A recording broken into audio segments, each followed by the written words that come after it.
Alhamdulillahirabbil alamin. Nazzalal Qur'an hudan linnas wa bayyinatin minal huda wal furqan.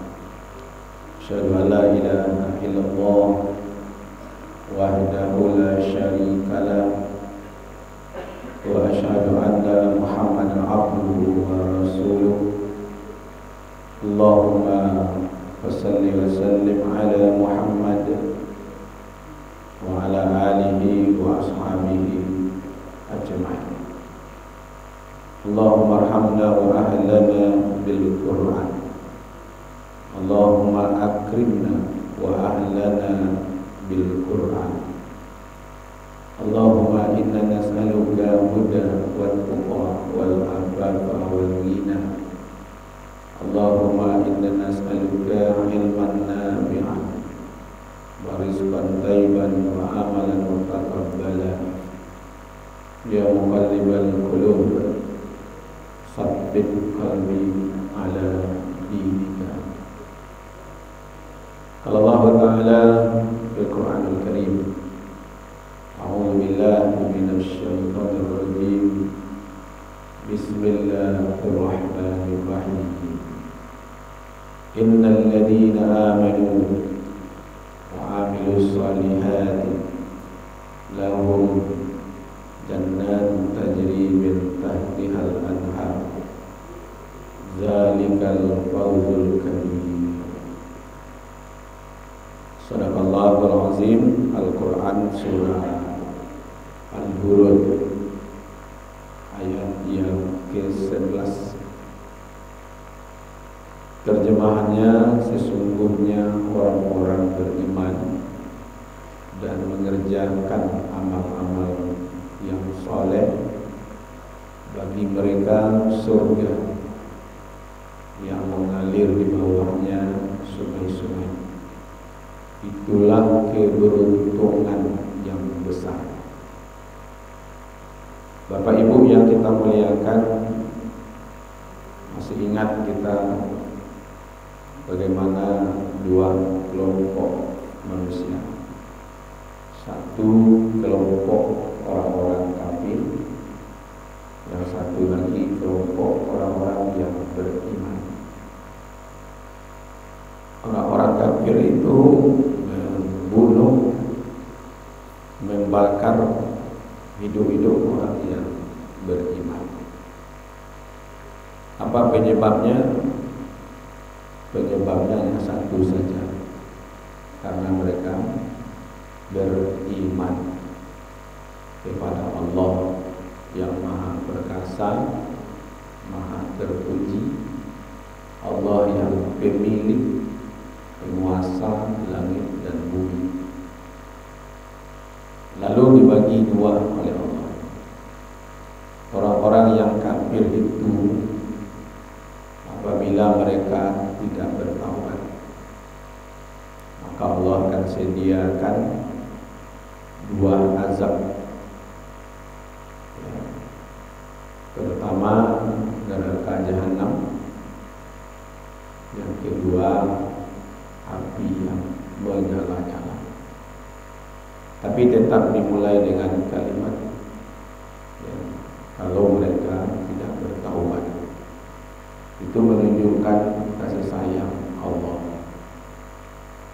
Nah, sekarang Allah mau bercerita tentang orang yang beriman, yang beramal soleh, yang mereka istiqomah mempertahankan imannya, walaupun dibakar, dimasukkan ke dalam api yang menyala-nyala, tapi mereka kokoh dengan imannya.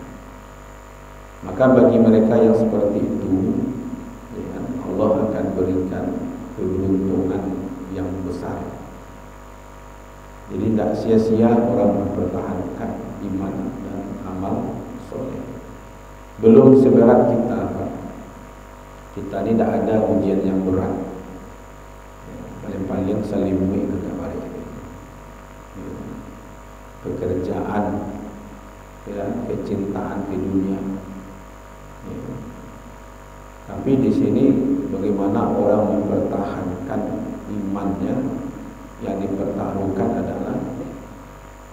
nyawanya, sehingga dia dibakar hidup-hidup, laki-laki dan perempuan.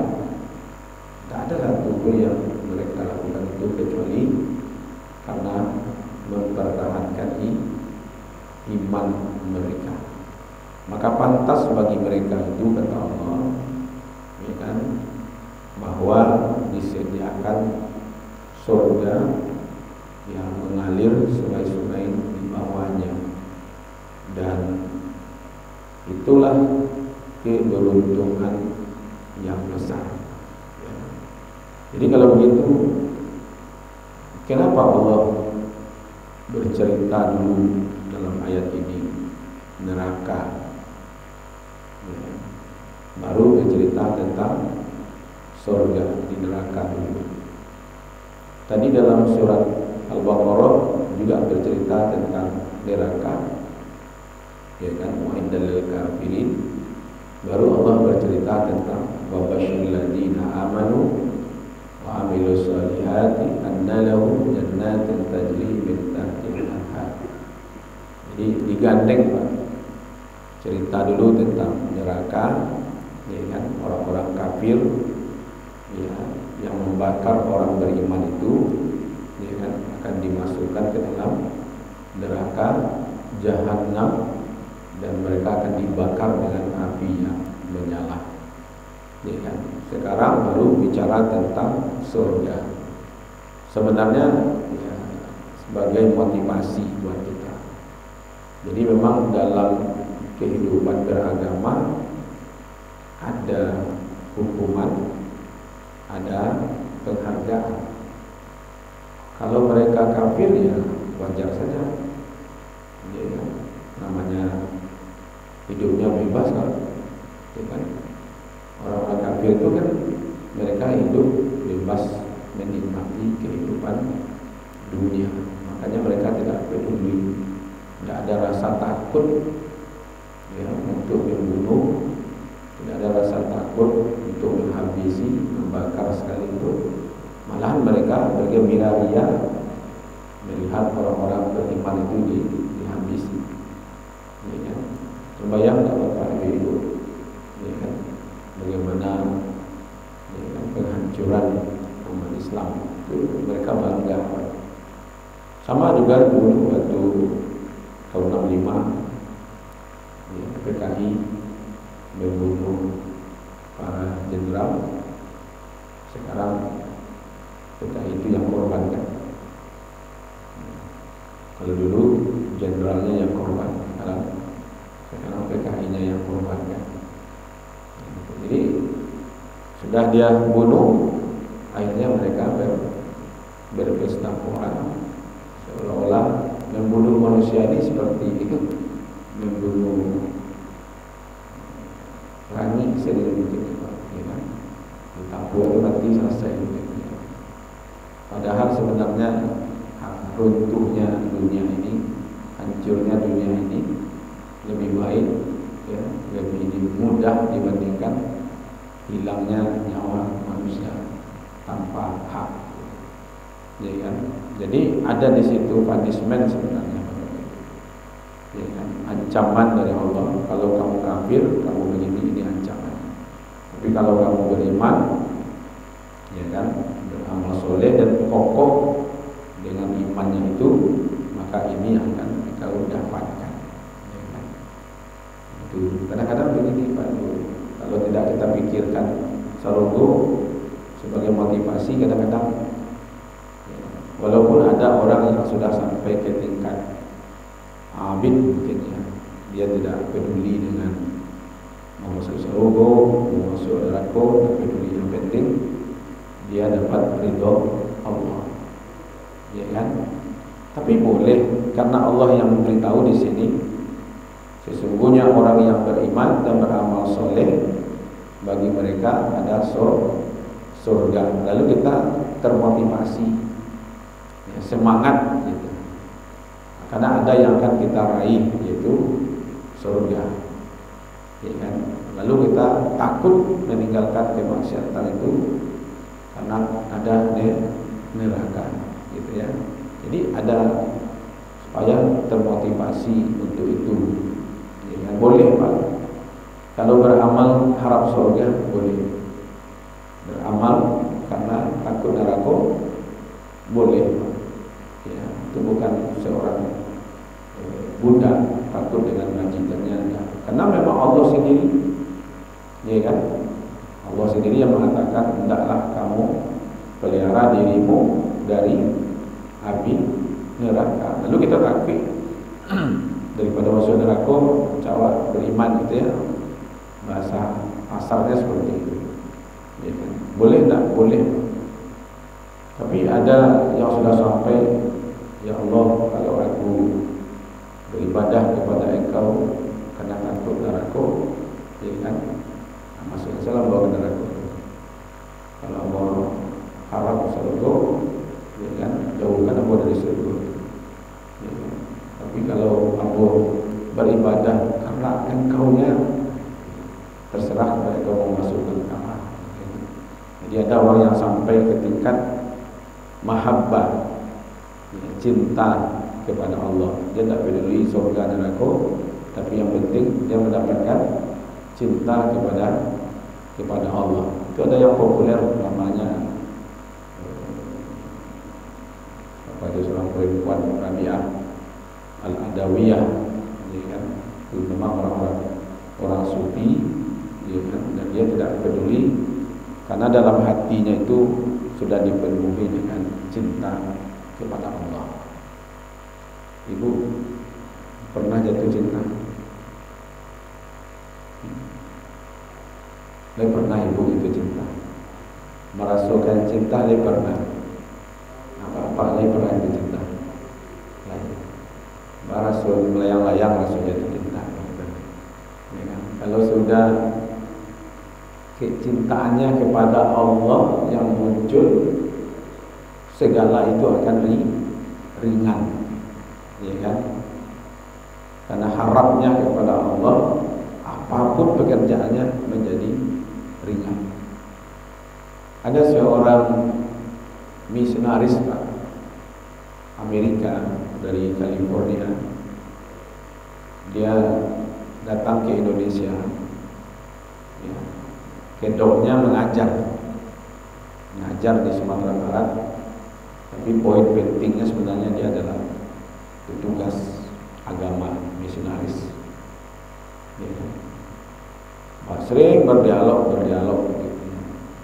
Sampai kesimpulannya terhadap Islam ini sulit menjadi orang Islam. Payah menjadi orang Islam, pencak jadi orang Kristen. Is it difficult? It is difficult to be Muslim. Sulit menjadi orang Islam. You must go to the mosque 5 times a day and night. Anda itu harus pergi ke masjid 5 kali sehari semalam. Itu berat. Coba lihat Kristiani, datang sekali seminggu, ya kan? Pakai sepatu itu, ya kan? Kok bisa dia berkesimpulan begitu kan? Karena masa dia nengoknya berat, ya kan? Satu kali, ya kan? Saya tengok dia kami jalan gendong anak, dia ngambil anak adopsi orang Afrika, 2 orang, perempuan 1, laki 1. Ya, orang Afrika kan tahu ibu kulitnya seperti apa, black, bukan black sweet, black bitter. Kalau black sweet itu masih lumayan, hitam manis ya, itu hitam pai gitu. Nah, masih kecil Pak, ya, gendong ada di punggung. Saya bilang temannya, it is difficult to be parent. Susah jadi orang kaya itu. You should hold your children anywhere, anytime. Anda pegang apa? Gendong-gendong anak sama apa sebentar gendong, sulit, berat. Oh no, tidak gitu. I love them. Nah, gitu. Saya cinta kepada mereka, saya sayang kepada mereka. Jadi kalau dibaca ayat ini tidak paham. Anda cinta sayang kepada anak kapan saja digendong, disayangi, ya kan, entah berapa kali, satu hari, satu malam, ya kan, karena apa? Karena sayang dan cinta. Begitulah kami beragama. Karena kami cinta dengan agama ini, kami sayang, cinta kepada Allah, maka itu jangankan 5 kali sehari semalam. Kalau seandainya Allah perintah untuk ibadah sholat saja 24 jam akan kami lakukan itu. Nah, karena kita paham. Jadi konsep beragama itu munculkan rasa cinta. Kadang-kadang cinta itu muncul karena ada harapan, ya kan? Karena harap sesuatu dari seseorang, muncul sayang dan cinta. Dan itu boleh harap kepada Allah, muncul, ya kan, keinginan. Masa sudah digambarkan surga, ya kan, nggak mau juga, ya. Makanya satu kali Bapak Ibu, ada tetangga kurmanya menjorok ke sebelah.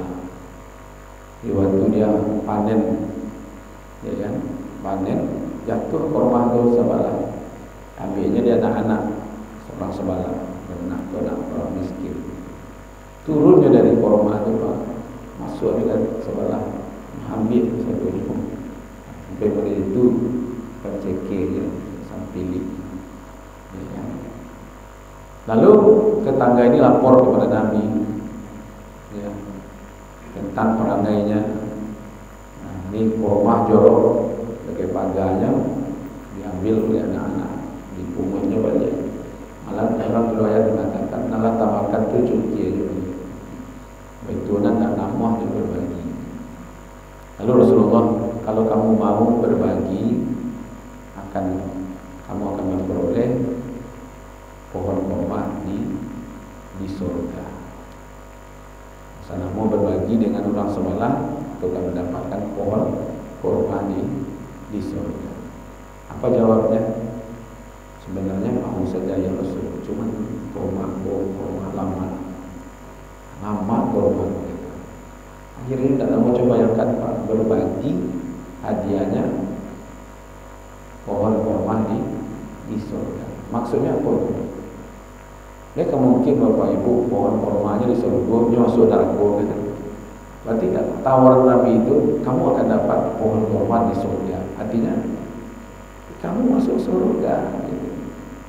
Masih tidak namanya berbagi juga yang, ya kan? Nah, model itu ditawarkan.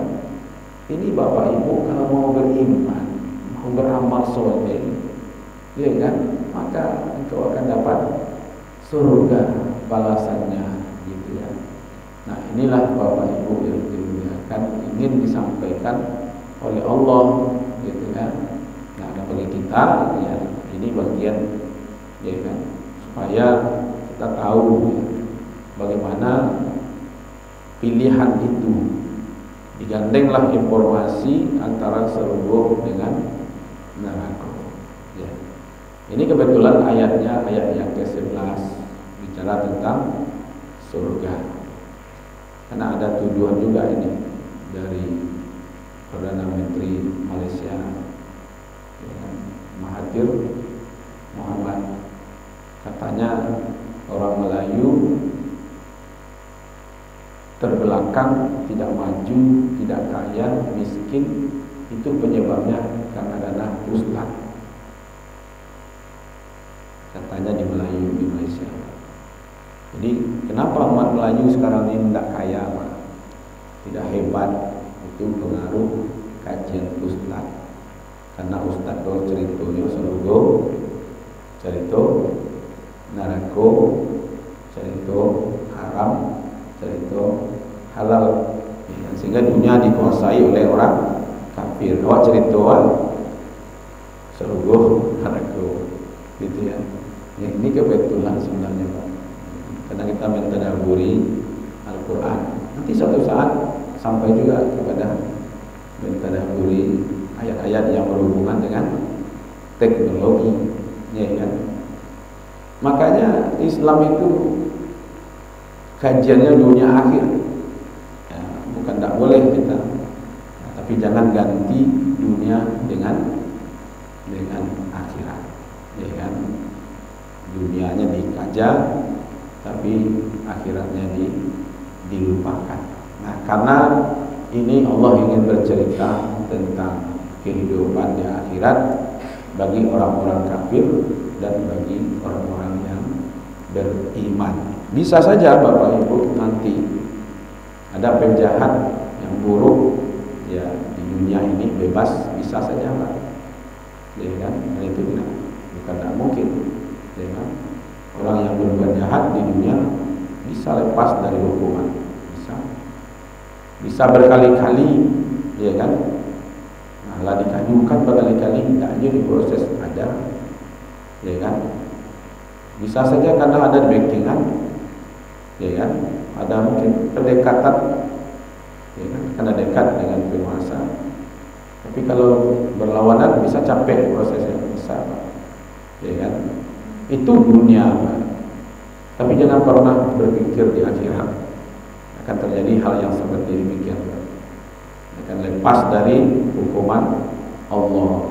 Karena ada pendekatan gitu. Mau dibawa seluruh harta kita sebesar bumi ini semuanya kasih sama Allah, ya kan? Sebagai sokongan supaya lepas dari azab, tidak bisa, Pak. Ya kan? Nah, maka itu tidak ada yang dizalimi. Pasti siapa yang berbuat jahat pasti akan menerima kejahatan. Itulah keadilan, gitu ya. Maka itu sebenarnya bagi kita tampilkan sajalah perbuatan baik, maka kita akan menikmati amalan-amalan kebaikan kita itu. Dalam konsep kita beriman, beramal soleh, maka buat kita sudah ada di surga, ya kan? Surga yang mengalir sungai-sungai di bawahnya. Itulah kemenangan yang besar. Jadi ayat ini hiburanlah, ya, supaya ibu-ibu, bapak-bapak kita ini semangat, ya kan, untuk melakukan amalan yang terbaik, gitu ya. Nah, jadi sajalah seperti ini. Jadi orang yang beriman, orang yang yakin, semakin kokoh keimanannya kepada Allah, orang yang selalu beramal soleh dan amalnya lurus, ya kan. Kemudian ya untuk imannya itu dia bisa menggunakan waktu, tenaga, pikiran, ya kan, dan hartanya dipergunakan untuk akhirat, ya kan. Insya Allah, Pak, ya kan, kenikmatan yang luar biasa yang akan kita dapatkan. Yang istilahnya tadi fadlul kabir, balasan yang besar dari Allah Subhanahu wa taala. Yang penting komitmen nanti sampai mati, ya kan, bagaimana mempertahankan kita menjadi orang yang beriman dan tetap beramal soleh. Insya Allah nampak dari wajah bapak ibu calon-calon suruh proses minimal wajah sejuk. Nah, kalau nampak itu di store, ya, beda raut wajahnya. Mudah-mudahan, amin ya rabbal alamin. Insya Allah kita lanjutkan 2 minggu ke depan. Saya mohon izin hari Kamis depan karena ada acara di Bandung, ya. Insya Allah umrohnya setelah itu, amin, ya kan. Jadi boleh dicari ya, hari Kamis, ya. Karena saya di Bandung lebih kurang 1 pekan, ya. Terima kasih Bapak Ibu. Wabillahi taufiq wal hidayah. Wassalamualaikum warahmatullahi wabarakatuh.